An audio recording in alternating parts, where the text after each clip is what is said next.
Dan kalau berkaca pilkada, kita harus berkaca juga dengan pilkada sebelumnya yaitu 2020. Yang kalau dilihat datanya itu sekitar 62% di Kabupaten Serang. Dan ini kan angka yang menurut kami bisa kita tingkatkan kembali. Kalau kemarin itu partisipasinya di angka 62 itu kan ada beberapa faktor ya. Karena COVID dan sebagainya misalnya. Kalau sekarang kan harusnya kita percaya diri bahwa partisipasi pilkada tahun 2024 ini meningkat. Apalagi keserentakan antara pemilihan bupati dan pemilihan gubernur juga mempengaruhi.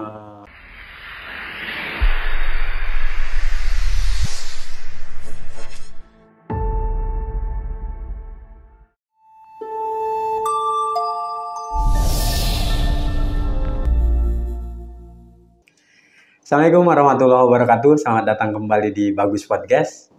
Hari ini kita undang Ketua Divisi Teknis KPU Kabupaten Serang. Sudah hadir di studio Bagus Podcast. Kita sapa dulu. Assalamualaikum Bang Asmawi. Waalaikumsalam. Saprol. Sibuk ini. Alhamdulillah, sedang lah. Habis acara tadi. Habis acara dengan PPS gitu. Di kontak kita siapa? Nggak berani kita Pak. Kalau sudah undangan Bagus News ini harus kita penuhi Pak. Alhamdulillah. Hatur nuhun sudah hadir. Ini karena kita tinggal menghitung hari nih. Artinya ini urusan divisi teknis nih yang paling. Betul. Kita awali dulu Bang Asmawi dari tahapan untuk debat nih. Karena kan sudah November ini pasti semua puncaknya nih. Betul. Baik itu untuk pilkada provinsi Bantennya, kemudian untuk pilkada kabupaten kota termasuk di Kabupaten Serang. Kalau untuk debat paslon pilgub kan debat keduanya atau debat yang terakhirnya di 7 November. Nah untuk debat perdana di paslon Bupati Serang kapan Bang? Kalau untuk di tahapan pilkada Kabupaten Serang, untuk debat pertama itu kita akan laksanakan di tanggal 8 November. Yang keduanya itu di tanggal 22 November. Asik ya? Main di akhir ya? Itu sudah masuk masa tenang? Belum. Karena memang kan debat ini masih dalam rangkaian metode kampanye. Oh iya. Harus dilakukan memang di tahapan kampanye. Sebelum masa tenang. Yang secara regulasi difasilitasi oleh KPU. Ini menarik nih Bang. Kalau urusan debat ini pasti paling sibuknya divisi teknis. Divisi teknis lebih ini sih sebenarnya divisi Parmas juga. Ya, tapi yang akan dilakukan oleh jurnalis Abang. Nanti untuk di debat edisi perdananya di Jakarta kah atau di Serang? Pelaksanaannya kita di Swiss Bell. Di Cikande. Untuk stasiun TV-nya itu akan ditayangkan di CNN. Dan juga Banten TV nanti kita. Cakep ini. Ini semua menunggu, Bang. Ya. Kenapa Kabupaten Serang kemudian pada ujungnya jadi apa? Kalau bahasa kami ini mata kamera itu menuju ke 2 dari 8 kabupaten kota plus 1 provinsi. Jurnalis ini, saya ngobrol dengan teman-teman yang di media nasional, yang di media lokal itu, proyeksi liputannya 1 Pilgub Banten, 2 Pilkada Kabupaten Serang. Artinya KPU Kabupaten Serang ini benar-benar menjadi sorotan publik. Karena mungkin pesertanya cuma 2 paslon. Betul. Sama dengan Pilgub Banten. Tapi sebelum nanti ke tahapan debat, problem kita kan juga ada persoalan anomali cuaca nih Pak. November nih sudah November Rain lah ya. Nah, ini udah milenial banget nih Ketua Divisi Teknis. Bagaimana dengan urusan perlogistikan ini teknisnya? Ya, perlogistikan ya hari ini sih sudah untuk logistik kita sudah hampir semuanya sudah tersedia di gudang. Di site lokasi gudang kita, surat suara juga sudah kita terima dan sedang tahapan sorlip dan pelipatan di gudang yang ada di Ciruas. Nah, untuk nanti bagaimana mensiasati cuaca, memang kita diskusi kita di pimpinan itu bagaimana yang menjadi perhatian itu pulau-pulau terluar ya. Misalnya Pulau Tunda, kemudian Pulau Sangiang. Itu menjadi prioritas khusus bagi kami untuk bisa lebih dahulu dikirimkan logistiknya sehingga bisa mengantisipasi cuaca yang tidak menentu nantinya. Iya. Artinya sudah ada skala prioritas ya? Iya. Kalau Pulau Sangiang itu ternyata kita sudah tarik Pulau Sangiang itu yang ada di darat. Yang mungkin yang pulau itu Pulau Tunda dan Pulau Panjang. Pulau Panjang. Iya. Artinya untuk yang Sangiang kita tarik ke darat. Ada pergeseran TPS. Iya. Sejak pemilu kemarin sudah tidak ada memang di Pulau Sangiang TPS-nya. Artinya oke, pesta demokrasi tapi keselamatan warga pemilih juga ya harus diperhatikan. Asik nih. Tapi kita kepo nih, penasaran Bang Asmawi. Berapa SDM atau tenaga yang dipekerjakan untuk lipat suara tadi? Kalau lipat suara SDM-nya kalau kemarin sih saya belum tahu pastinya ya, belum tahu pastinya. Sekitar 100 sampai 150 orang. Wow. Tapi kalau pastinya sih saya harus cek. Oke, artinya dengan DPT yang luar biasa banyak kan? Kalau sekarang mungkin agak berkurang dengan tenaga yang dikerjakan pada saat pemilu. Kalau di pemilu itu kan kita memang ada jenis pemilihan, 5 jenis pemilihan. Kalau sekarang kan hanya 2 jenis pemilihan sehingga mungkin berkurang. Informasi yang terakhir, saya sih kurang tahu pastinya berapa jumlah yang dipekerjakan di pelipatan suara-suara itu. Artinya ini melibatkan publik ya dalam artinya menarik. Publik dan tenaga profesional tentunya. Ini yang harus Saprol konfirmasi di beberapa kabupaten kota. Banyak teman-teman Saprol, para jurnalis yang bernaung di Pokja kabupaten kota.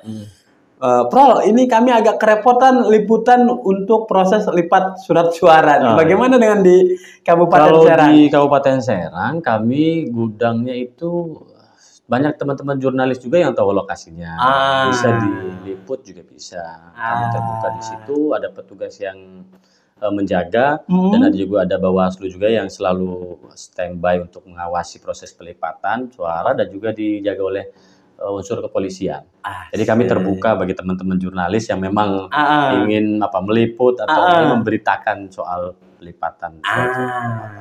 Ini buat teman-teman jurnalis kabar baik nih. Artinya pesta demokrasi, artinya publik juga diberi informasi yang akurat bahwa ada pelibatan masyarakat di sana. Ya, betul. Artinya semuanya transparan ya Bang. Semuanya transparan dan memang kami juga berterima kasih jika memang ada media yang ingin melakukan liputan. Kami sangat terbantu karena media ini harus kita akui ini pilar demokrasi juga, dan tanpa media sosialisasi kita ataupun juga pemberitaan di kita, kerja-kerja KPU juga kan harus tersiarkan oleh teman-teman media. Betul. Jangan sampai teman-teman media ini nggak kita buka ruang untuk meliput. Ampun kita Bang. Meskipun masa kampanye sudah dimulai 1 bulan yang lalu. Iya, betul. Tapi untuk iklan di medianya baru diatur di pertengahan November ya. Betul. Meskipun kami berharapnya sebenarnya sejak mulai kampanye itu sudah boleh Bang iklan di media ini karena suplemen kami juga. Tapi oke lah regulasinya mengaturnya begitu. Ini Bang, kalau berbicara soal logistik tadi kita sudah punya gambaran. Ini kan tahapannya kampanye, kemudian masa tenang, pemungutan suara dan penghitungan suara. Untuk pasukan hingga ke level KPPS gimana teknisnya? Termasuk hari ini kegiatan sebelum saya datang ke sini itu kami melakukan TOT. TOT itu semacam memberikan bimtek lah, pembekalan kepada teman-teman PPS yang nanti akan melakukan bimtek KPPS terkait penghitungan suara pada tanggal 27 November mendatang. Kami persiapkan SDM-nya, kalau KPPS-nya jumlahnya 7, nanti KPPS ini akan dibimtek langsung oleh teman-teman PPS. Jadi mereka diberikan bimtek dulu berapa hari? Ya, sehari kalau gitu. Sehari ya. Artinya proses menuju akhir ya dari sisi SDM. Akhir dari sisi SDM adalah KPPS. Ini yang paling krusial ini. Ini kan nggak ada lagi pembentukan. Betul, karena untuk Bawaslu Kabupaten Serang kan sudah mulai rekrutmen pengawas TPS-nya. Artinya bagaimana pengawas TPS mau koordinasi, nunggu pembentukan KPPS-nya. Artinya kalau melihat tahapannya yang luar biasa pendek nih, udah mulai mepet. Untuk debat juga 2 kali. Artinya bagaimana pola KPU Kabupaten Serang mengatur ritme agar semua tahapan tidak saling menghambat tuh Bang? Kami berbagi tugas ya, karena memang kita 5 komisioner ini terbagi dalam divisi yang memang ya masing-masing divisi. Ada ketua dengan divisi keuangan umum dan logistik, kemudian ada Pak Dede itu di hukum dan pengawasan internal, ada Pak Gama di perencanaan data dan informasi, ada Kang Ihsan di divisi Parmas SDM gitu. Kalau saya kebetulan di divisi teknis penyelenggaraan. Jadi masing-masing core bisnis ini, masing-masing divisi ini semuanya ada kegiatannya masing-masing. Jadi supaya tidak tumpang tindih ya kita saling berbagi peran dan berbagi tugas saja, saling mengisi. Tapi kalau mengintip nih data-data 2 tahun terakhir proses penyelenggaraan pilkada di Kabupaten Serang, meskipun trennya sudah mulai ada peningkatan terkait partisipasi pemilih. Tapi kalau melihat hasil pilkada 2024 kemarin kan 2020. Enggak, yang terakhir. Oh, pemilu. Di pemilu 2024 partisipasi pemilihnya lumayan tinggi. Lumayan tinggi, betul. Kalau untuk yang pilkada 2024 targetnya nyampe 80% kah? Target kami nyampe 80%, karena kalau melihat di pilpres kan nyampe 80%. Dan kalau berkaca pilkada, kita harus berkaca juga dengan pilkada sebelumnya yaitu 2020. Yang kalau dilihat datanya itu sekitar 62% di Kabupaten Serang. Dan ini kan angka yang menurut kami bisa kita tingkatkan kembali. Kalau kemarin itu partisipasinya di angka 62 itu kan ada beberapa faktor ya. Karena COVID dan sebagainya misalnya. Kalau sekarang kan harusnya kita percaya diri bahwa partisipasi pilkada tahun 2024 ini meningkat. Apalagi keserentakan antara pemilihan bupati dan pemilihan gubernur juga. Ini juga ada harapan bahwa partisipasi pemilih mestinya tinggi. Target kita bahkan 90%. 90%? Targetnya kita 90%. Jika pun tidak memenuhi target 90%, ya minimal seperti pileg pilpres kemarin itu udah luar biasa menurut kami. Jangan sampai kurang nanti. Jangan sampai kurang. Wartawan sibuk fokus malah ke situ. Iya.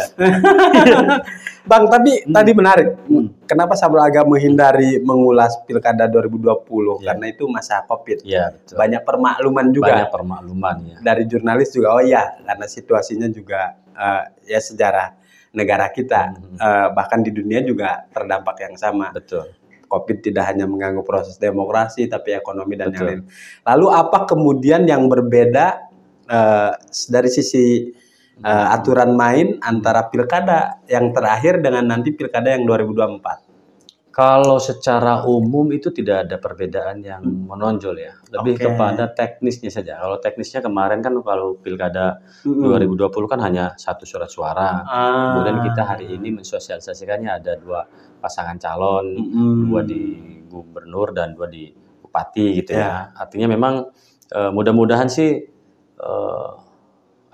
sosialisasi yang dilakukan oleh KPU Kabupaten Serang ini juga kan dilakukan juga oleh KPU provinsi. Jadi linear itu. Di provinsinya melakukan sosialisasi, di kabupaten masing-masing kabupaten kota juga kan melakukan sosialisasi. Kabupaten Serang juga kan melakukan sosialisasi, dan yang kita sosialisasikan juga hal yang sama untuk memberikan atau untuk menyalurkan aspirasi hak pilihnya pada tanggal 27 November.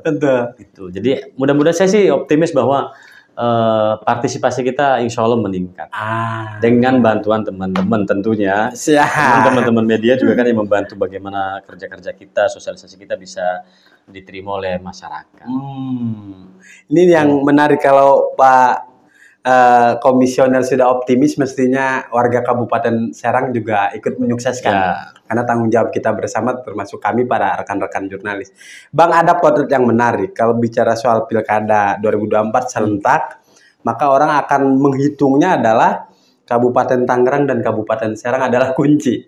Jadi diskusi-diskusi jurnalis juga di level provinsi, bahkan nggak hanya di teman-teman jurnalis di Kabupaten Serang. Siapa yang menang di Kabupaten Serang, siapa yang menang di Kabupaten Tangerang, potensi menang di Pilgub Bantennya tinggi. Artinya pertarungan untuk pilkada Kabupaten Serangnya justru akan makin sengit. Mestinya kadang kerjaan komisioner di Kabupaten Serang double dibandingkan dengan komisioner di kabupaten kota yang lain. Ada orang yang menganggap bahwa nggak semudah itu untuk menjadi komisioner di Kabupaten Serang. Abang menemukan fakta bahwa setiap daerah punya tantangannya sendiri, atau ya ini berkah atau ini tantangan buat komisioner Kabupaten Serang? Kalau kita kan fokus saja terhadap kerjaan kita ini. Kalau kita fokus di kerjaan kita, yang menjadi tugas tupoksi kita ya kita laksanakan. Soal perhatian publik bahwa Kabupaten Serang itu istimewa, atau dengan Kabupaten Tangerang juga merasa istimewa, tapi di kitanya tetap saja kita kerjakan sesuai tupoksi saja, nanti tidak ada yang istimewa atau karena mungkin dilihatnya dari DPT kali ya. DPT memang. DPT Kabupaten Serang itu besar, dan terutama sih Kabupaten Tangerang ya. Betul. Tapi kan kita ya, kalau saya sih secara pribadi gitu dengan komisioner lain, kita sesuaikan dengan tugas dan fungsi saja, fokus saja terhadap tugas kita itu saja. Jadi pedoman ini.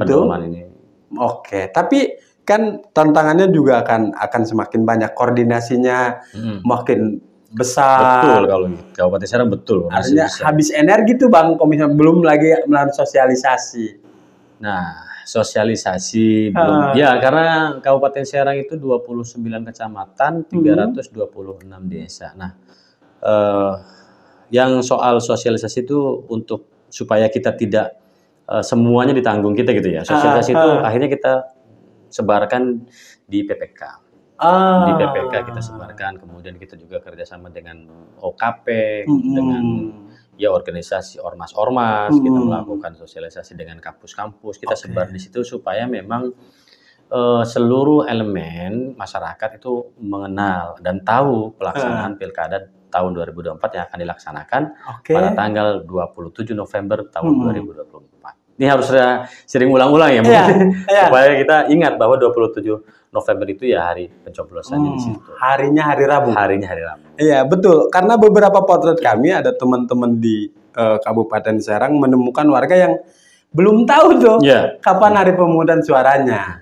Jadi pakewuhnya di tataran elit, sementara masih banyak warga Kabupaten Serang juga yang mungkin sudah tahu bakal ada pilkada serentak, tapi waktunya belum. Dan sudah dipastikan itu kan kita libur nasional, Bang. Betul. Kan? Artinya tidak ada alasan warga Kabupaten Serang untuk tidak menggunakan hak pilihnya. Nah, secara teknis kampanye, Bang, ini kan kampanye terus berjalan, Kabupaten Serang malah hampir mendominasi pemberitaan nih antar paslonnya di Kabupaten Serang. Apakah teknis mereka mengikuti aturan nggak? Sudah laporan soal dana kampanye dan yang lain-lain? Sebenarnya saya tadi saya Bu Sapol tadi menyampaikan bahwa masih ada masyarakat, 1-2 orang masyarakat yang belum mengetahui pelaksanaan pilkada itu saja dulu. Sebenarnya saya juga pada waktu pembentukan Pantarli, saya sering diskusi sama teman-teman. KPU ini meyakini bahwa harusnya sosialisasi tentang pilkada ini harusnya semua masyarakat tahu. Dari mana indikasinya masyarakat tahu? Karena petugas Pantarli pada saat melakukan pencocokan dan pemutahiran daftar pemilih itu kan door to door. Door to door, dia menanyakan KTP, menanyakan KK, menanyakan pastikan aja ini buat apa. Nah, ini datanya sedang didata untuk kemudian dimasukkan ke daftar pemilih. Untuk apa? Untuk pilkada tahun 2024 yang akan dilaksanakan pada tanggal 27 November. Nah, itu saya sering mengatakan bahwa teman-teman itu menjadi alat sarana sosialisasi paling jitu daripada memang hari ini yang kita lakukan kan sosialisasi tatap muka, mengumpulkan orang, kemudian di pusat-pusat keramaian, tapi yang paling jitu itu kan sosialisasi melalui Pantarli. Makanya kesempatan kemarin itu saya itu tekankan menjadi upaya sosialisasikanlah bahwa pelaksanaan pilkada itu tanggal 27. Dan itu setelah diminta KTP, kakak kemudian kan ada penempelan stiker. Ya. Itu menurut kami harap gitu dengan begitu tuh seluruh masyarakat Kabupaten Serang itu tahu tentang pelaksanaan pilkada. Itu yang pertama ya. Yang kedua soal bagaimana mekanisme pelaporan dana kampanye, alhamdulillahnya kami lancar berkoordinasi dengan LO masing-masing pasangan calon.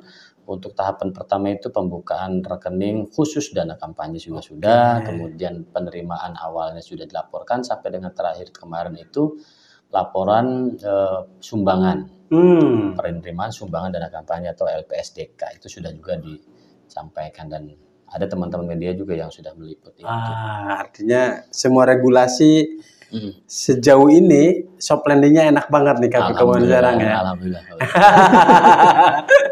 Ya berkat dukungan teman-teman juga saya sering diingetin sama Dwi. Bang ini begini, saya sering diingetin. Alhamdulillah banyak diingetin sama teman-teman media juga. Artinya ada sosialisasi dengan teman-teman jurnalis juga ya. Alhamdulillah. Alhamdulillah kita diakomodir. Pak Asmawi, kita ke dua pertanyaan terakhir. Kalau kemudian pilkada Kabupaten Serang ini pada ujungnya orang dengan cuaca yang seperti ini, kan ada orang yang menghitung, potensi partisipasi pemilihnya bisa meningkat. Betul. Tapi cuaca juga kadang-kadang bisa menghambat. Nah, ini sudah koordinasi dengan instansi terkait, terutama soal pendirian TPS-nya, Bang. Iya. Badai, angin ribut, yang begitu-begitu sudah ada koordinasi belum? Kami alhamdulillah selalu berkoordinasi dengan stakeholder di Kabupaten Serang ya.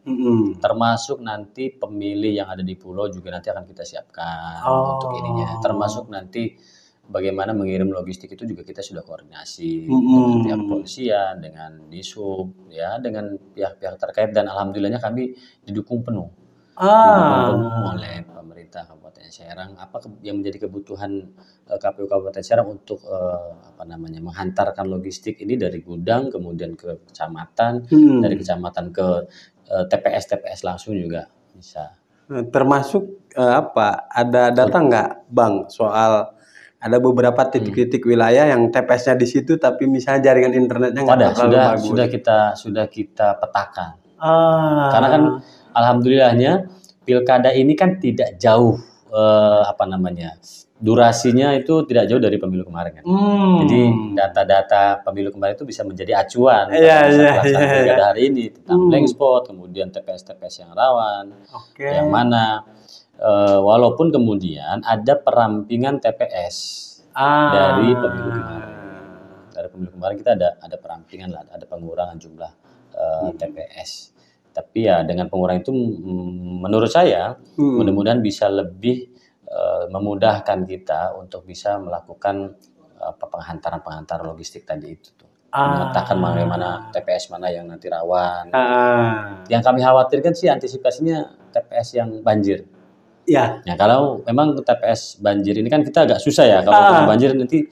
Nah, kami sudah tadi juga kami sampaikan di teman-teman PPS bahwa teman-teman PPS harus bisa memetakan mana daerah yang kemungkinan ini di TPS ini akan terjadi banjir atau memang ketika terjadi banjir harus ada lokasi alternatif mana yang harus didirikan TPS ini sehingga proses pencoblosannya tetap bisa berjalan.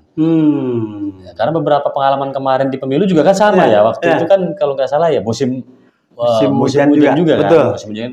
Waktu itu saya dapat laporan di salah satu kecamatan juga ada yang tendanya terkena angin. Kemudian teman-teman KPPS yang luar biasa cepat mendirikan lagi sebelum jam 7 sudah harus dibuka kan jam 7 kan pencoblosan. Sudah berdiri lagi tendanya, alhamdulillah luar biasa. Berkat dukungan teman-teman dan kerja bersama. Jangan sampai misalnya karena kita punya pengalaman pemilu kemarin ada narasi baru kan, tidak hanya pemungutan suara ulang kemarin.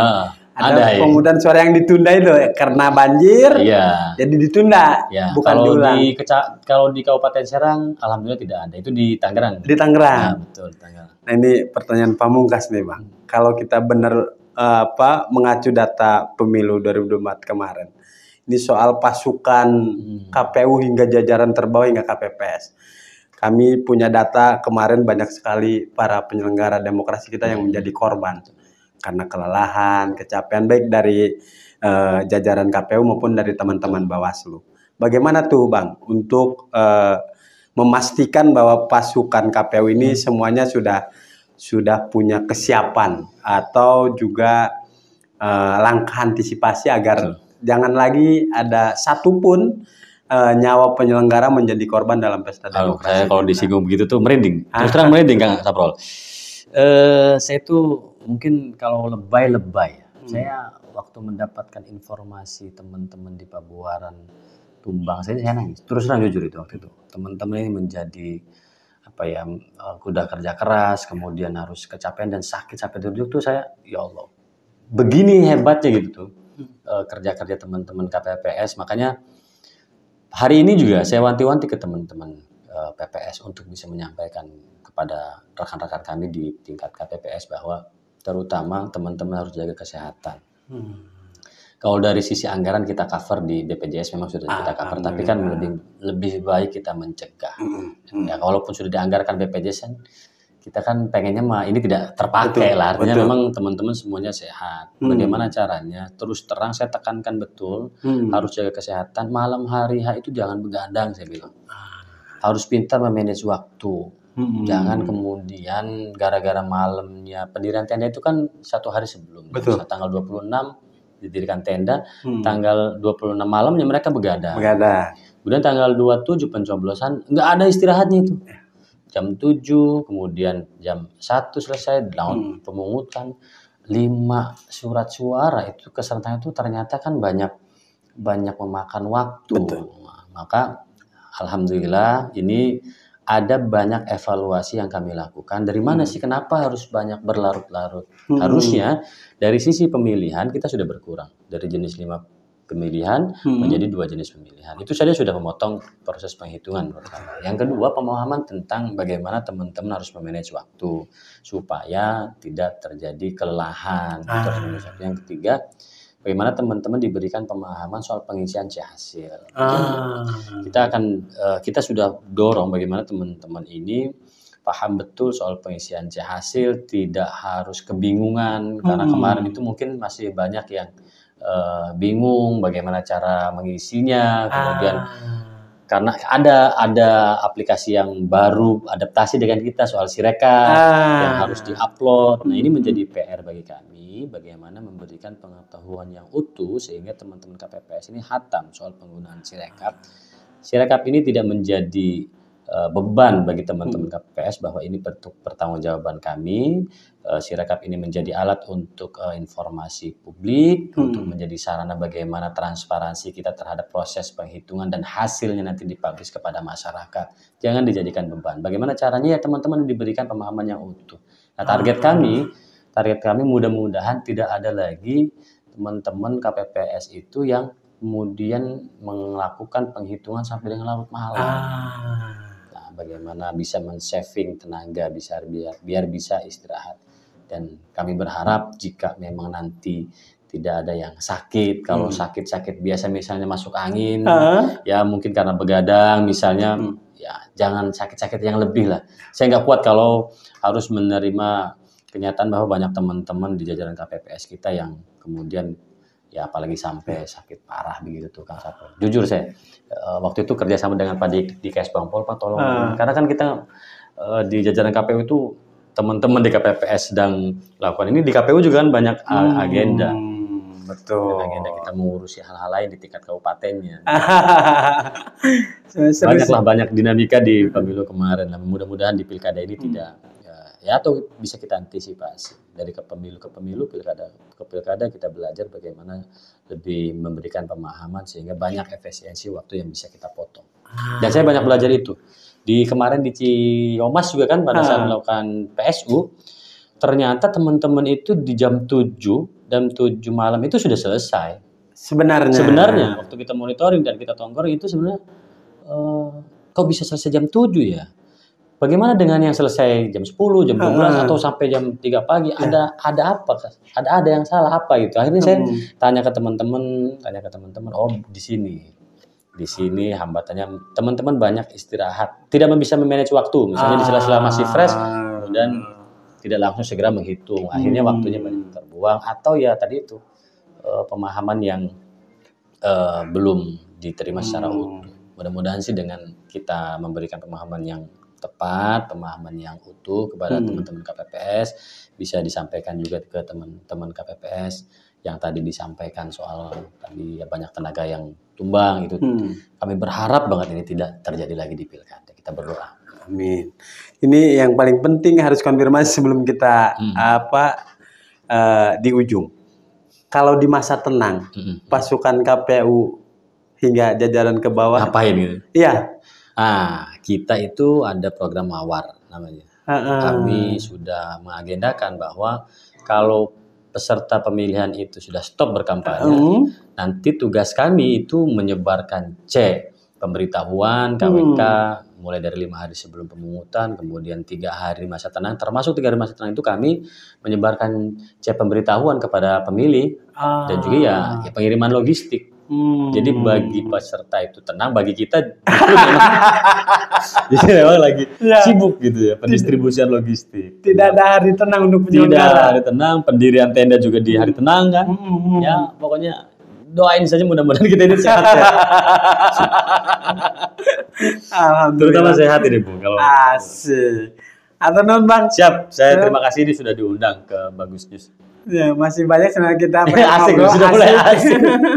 Tapi paling tidak kita dari Bang Asmawi dapat informasi yang terbaru bahwa pemilu dan pilkada tidak hanya soal partisipasi pemilih, tapi betul. keselamatan penyelenggaranya juga jadi yang utama. Ya, betul. Kita doakan mudah-mudahan para penyelenggara tetap bekerja profesional, Bang. Amin. Tetap berintegritas dan juga tetap sehat. Karena demokrasi sejatinya adalah keselamatan untuk semua. Terima kasih. Kita akan undang lagi pimpinan dan komisioner KPU Kabupaten Serang untuk menggali informasi terbaru bagaimana demokrasi di Kabupaten Serang. Assalamualaikum warahmatullahi wabarakatuh.